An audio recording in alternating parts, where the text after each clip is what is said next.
se desclasifique todo el expediente sobre la extinción de los impuestos al centro. ¿Por qué lo planteamos así? El Sindicato Mexicano de Electricistas, con emisión solicitó a las dependencias encargadas de la Secretaría de Energía y Hacienda que presentaran los documentos donde ellos fundamentaron y motivaron el decreto de extinción de luz y fuerza. Ellos decían en su decreto que luz y fuerza del centro ya no era rentable desde el punto de vista del interés público y la economía nacional. Resulta que cuando solicitamos la información nos encontramos que está reservada por 12 años. Iniciamos un juicio con el IFAI y apenas el mes pasado nos autorizaron el IFAI juicio desclasificar 4 documentos. Uno es la solicitud de Georgina Kessel a la Comisión Intersecretarial de Gasto Público y Financiamiento que le autorice la extinción vía liquidación de luz y fuerza. Pero vemos que la normatividad de esta comisión, que depende de la Secretaría de Hacienda, una de las obligaciones es de que debe de llamar a los terceros perjudicados antes de emitir un dictamen, lo cual nunca hicieron con nosotros, nunca nos llamaron. La otra parte también de esta comisión se desprende una normatividad oficial, una norma que está establecida, y en esa norma dice tácitamente que no se pueden extinguir lo que es estratégico o prioritario. O sea que ningún organismo público descentralizado se puede extinguir en la forma que lo hicieron. El segundo documento es un supuesto diagnóstico es un informe de la desincorporación de luz y fuerza, y quien lo firma es el subsecretario de Electricidad, ni siquiera el director de luz y fuerza del centro, que era el que presentaba todos los informes cada reunión de la Junta de Gobierno.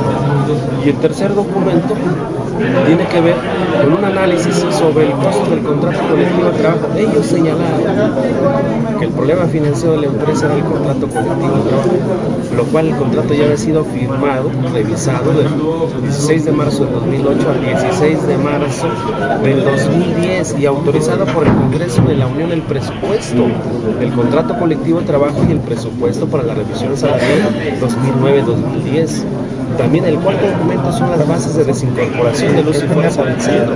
Cuando en uno de los juicios administrativos solicitamos las bases de desincorporación, nos dijo la Comisión General de Mejora Regulatoria, que es de otra ley, nos dijo que no nos podían entregar las copias de las bases de desincorporación, que porque no existen, que se le eximió al gobierno de las bases de desincorporación, y por otro lado nos entregan otras bases con estos documentos de desincorporación, de lo que se refiere a través del IFAI, nos entregan las bases. Pero hay miles de documentos que están todavía reservados. ¿Cuáles son?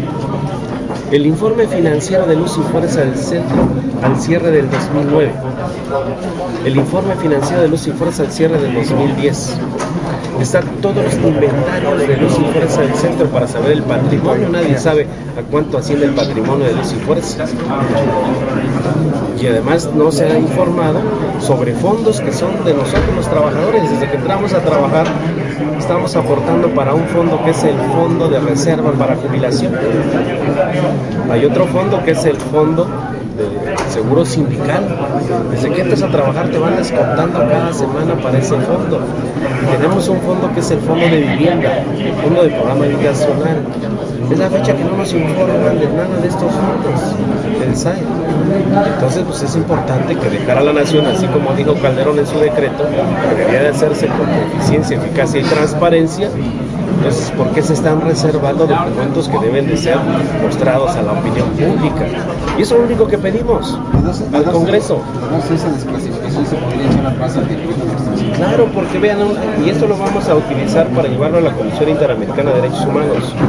La Corte, en su sentencia de julio del 2010, dijo que el SME no había podido demostrar la viabilidad financiera de luz y fuerza.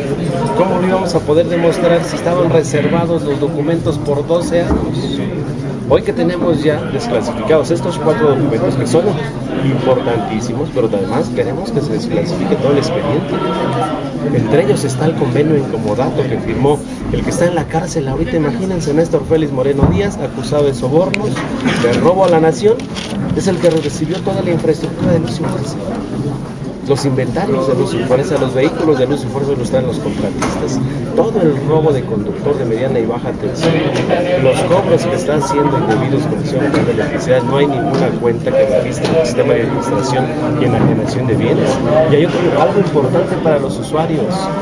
Los 42 mil millones de pesos que autorizaba cada año el Congreso de la Unión para luz y fuerza no eran para el costo de operación y explotación de luz y fuerza, era el subsidio para las tarifas eléctricas, y aquí se encargaron de retirarlo. Por eso les llega de más de 100, 200, 300, hasta el 500% de incremento, y el usuario no puede renunciar a un derecho que es el subsidio. Toda esa parte es importante que se desclasifique de cara a la nación. ¿Tienen cita con algún diputado o con algún grupo parlamentario para que los apoye? Desde la semana pasada hablamos con el presidente Acosta Naranjo. Él instruyó a la diputada Estela Damián para que se preparara el punto de acuerdo. Se les entregó el punto de acuerdo, se les entregaron los documentos que ya se desclasificaron. Desde la semana pasada, bueno, tiene 2 semanas que hicieron el compromiso de que antes de que terminara esta legislatura, ese punto de acuerdo se iba a votar en el Pleno. Y vemos que no está ni enlistado. Por eso la presencia de los integrantes del ESME aquí, pues antes de que se vayan, pues por lo menos que voten este punto de acuerdo, que no es otra cosa más que solicitarle al IFAI que desclasifique los documentos del expediente Luz y Fuerza del Centro. Si no se da esa situación, aquí vamos a estar, y vamos a explicarle, bueno, si no lo dan, pues esta legislatura tendremos que hacer un análisis de cuál fue su actuación sobre el caso concreto de Luz y Fuerza del Centro. Por lo menos hicieron aquí 2 comisiones para darle seguimiento al caso del ESME, y luego ningún informe al Pleno sobre el caso del ESME. Tampoco quisieron firmar la controversia constitucional, tampoco quisieron avalar o votar la iniciativa de ley que es para reponer a Luz y Fuerza mediante otro organismo público descentralizado. Y hoy algo que es elemental, que es tener la información para demostrar que Felipe Calderón, además de engañar a los mexicanos, violó la Constitución y toda la normatividad de tratados internacionales, pues es algo fundamental para que se tenga la información. Todos, la campaña mediática, nos dijeron que los responsables éramos los trabajadores y los jubilados. Hoy queremos demostrarle que Felipe Calderón les mintió a los mexicanos, que el interés principal es privatizar la industria eléctrica. Ya el 55% de la electricidad la tiene en manos privadas. Quiere entregarle la fibra óptica a sus amigos, los empresarios de WL Comunicaciones, y es acabar con los contratos colectivos de trabajo. Ellos centran toda su justificación en el contrato colectivo de trabajo del ESME, por eso la reforma laboral que está aquí, para imponer ya los contratos por 3 meses, pago por horas, sin derecho a la seguridad social, sin derecho a que tengas una jubilación digna, ¿no? Entonces eso es lo que estamos pidiendo, nada más, no cuesta. ¿Cómo considerar que es un fraude de en la parte legal le llaman los abogados simulación jurídica. En la parte de la privatización es una privatización política, y es un daño a los mexicanos para despojar a todos los mexicanos de un organismo público descentralizado, que los dueños de esta empresa no son los trabajadores del pueblo de México, y despojarnos a los trabajadores de nuestro empleo permanente y con salario digno y con prestaciones que nos han costado más de 100 años de conquista, de lucha de la clase trabajadora en este país. Eso es lo que está. Insistiendo nuevamente, en caso de que no les hagan caso, ¿qué es lo que va a pasar? Pues vamos a venir mañana otra vez. Aquí vamos a estar, vamos a permanecer hasta que hoy ya nos entrevistamos con el presidente. Él se comprometió a hablar con los demás coordinadores para que firmen el punto de acuerdo y lo puedan subir. Es simple. Lo firman y lo suben y lo votan. Ya nosotros ya estaremos dándole seguimiento al curso para entrevistarnos con el IFAI a partir de lo que hoy el Congreso resuelve. Gracias.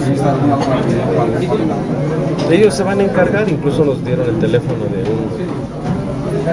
unos vicecoordinadores del PRD, que es el que se va a encargar de hablar con los demás, para que le estemos hablando. El diputado Valfred